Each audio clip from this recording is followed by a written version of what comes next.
दोस्तों, अफीम का नाम सुनते ही हमारे दिमाग में नशे का ख्याल आ जाता है। लेकिन दोस्तों, आपको जानकर हैरानी होगी कि जिस अफीम को लोग नशीली चीज समझते हैं, तो वहीं दूसरी तरफ सरकार खुद इस नशीली चीज की खेती करवाती है। और ये एक ऐसी फसल है जिसकी खेती भारत का हर किसान करना चाहता है, क्योंकि इस फसल में काफी मुनाफा होता है। इसी वजह से भारत में भी अफीम की खेती होती है और उसकी खेती खुद सरकार करवाती है, क्योंकि इसका इस्तेमाल कई तरह की दवाइयां बनाने में किया जाता है। लेकिन इसकी खेती करना इतना आसान नहीं होता है, क्योंकि हर किसान को इसके लिए सरकार से एक लाइसेंस लेना पड़ता है। और आप तो जानते हैं कि हमारे भारत में कोई भी सरकारी काम कैसे होता है। तो ऐसे में दोस्तों, आज हम आपको बताएंगे कि कैसे इसकी खेती की जाती है और कैसे इसका लाइसेंस मिलता है और इसका इस्तेमाल नशे के अलावा किस चीज में किया जाता है। और साथ ही बताएंगे कि इसकी खेती कैसे की जाती है और कैसे इसकी खेती करके किसान करोड़ों रुपए कमा रहे हैं। दोस्तों, अफीम का नाम ही नशे से जुड़ा है और दुनिया के कई देशों में अफीम से तैयार होने वाले स्मैक, हेरोइन, ब्राउन शुगर और अन्य ड्रग्स बेचे जाते हैं। इसीलिए इसे काला सोना भी कहा जाता है। लेकिन हमारे देश में इसका इस्तेमाल दवाइयां बनाने के लिए किया जाता है। तो अफीम नशीला पदार्थ होने के साथ साथ आयुर्वेदिक उपचार के लिए भी काफी महत्वपूर्ण होता है। यदि इसका सेवन इलाज के तौर पर करते हैं तो ये हमारे शरीर के कुछ रोगों में लाभ भी पहुंचाता है। तो ऐसे में बात आती है कि आखिर अफीम की खेती कैसे की जाती है। दोस्तों, अफीम की खेती सर्दियों के मौसम में की जाती है। इस फसल को तैयार होने में 3 से 4 महीने का समय लग जाता है। इसीलिए अक्टूबर और नवंबर के महीने में इसका बीज बो दिया जाता है और इसका बीज निकोटिन रिसर्च इंस्टीट्यूट द्वारा उन्हीं किसानों को दिया जाता है जिनके पास इसकी खेती का सरकारी लाइसेंस होता है। इसका बीज डालने से पहले खेत को 3 से 4 बार अच्छे से जोतना पड़ता है और उसके बाद मिट्टी में खाद मिलाई जाती है। और बीज बोए जाने के 120 दिन बाद इसमें फूल आना शुरू हो जाते हैं और स्लोली ये फूल झड़ जाते हैं, जिसके बाद इसमें डोडे लगने शुरू हो जाते हैं और ये डोडे दिखने में अनार के जैसे होते हैं। अफीम का जो पौधा होता है वो लगभग 1 मीटर की ऊंचाई तक होता है और जब इसके डोडे पक जाते हैं तो एक स्पेशल ब्लेड द्वारा इसके ऊपर चीरा लगाया जाता है और ये चीरा शाम के समय लगाया जाता है।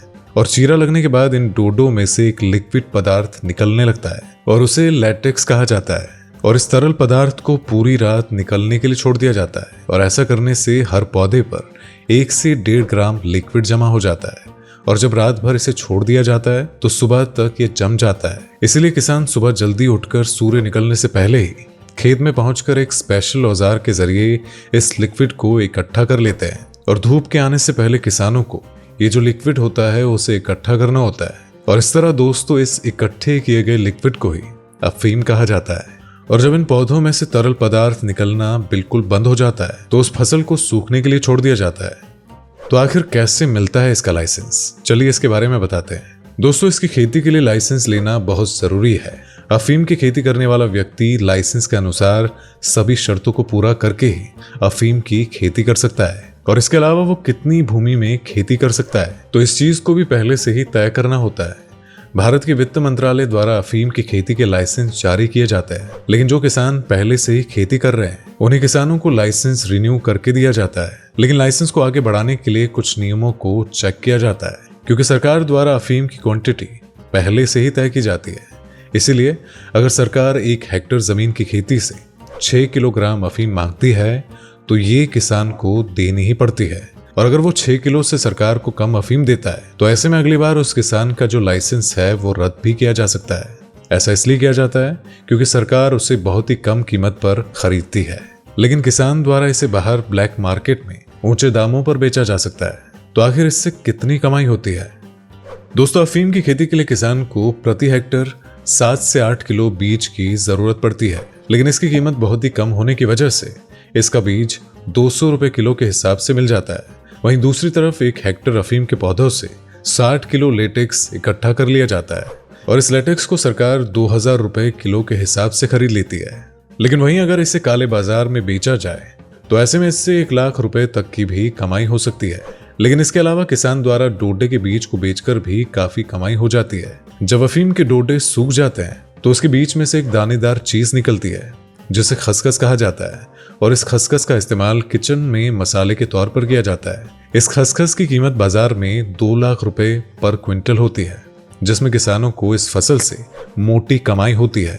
इसलिए दोस्तों, हर किसान इसकी खेती करना चाहता है और इसकी खेती हर जगह नहीं की जा सकती। लेकिन अभी मध्य प्रदेश, राजस्थान और यूपी के कुछ ही जगह पर इसकी खेती की जाती है। इसके अलावा इसकी तस्करी को रोकने के लिए सरकार ने कई नियम भी बनाए हैं और अगर कोई गैरकानूनी तरीके से इसका व्यापार करते हुए पकड़ा जाता है तो उसे 20 साल की सजा और 2 लाख रुपए जुर्माना हो सकता है। इसके अलावा अगर कोई भी किसान सरकार द्वारा निश्चित की गई मात्रा से कम अफीम सरकार को देता है तो ऐसे में उसे सजा और जुर्माना हो सकता है। तो दोस्तों, ये थी अफीम से जुड़ी हुई कुछ बातें।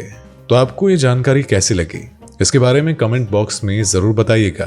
वीडियो पसंद आई हो तो वीडियो को लाइक, शेयर और कमेंट करना मत भूलिएगा। इसी के साथ ही अगर आप चैनल पर नए हैं तो चैनल को सब्सक्राइब करना मत भूलिएगा।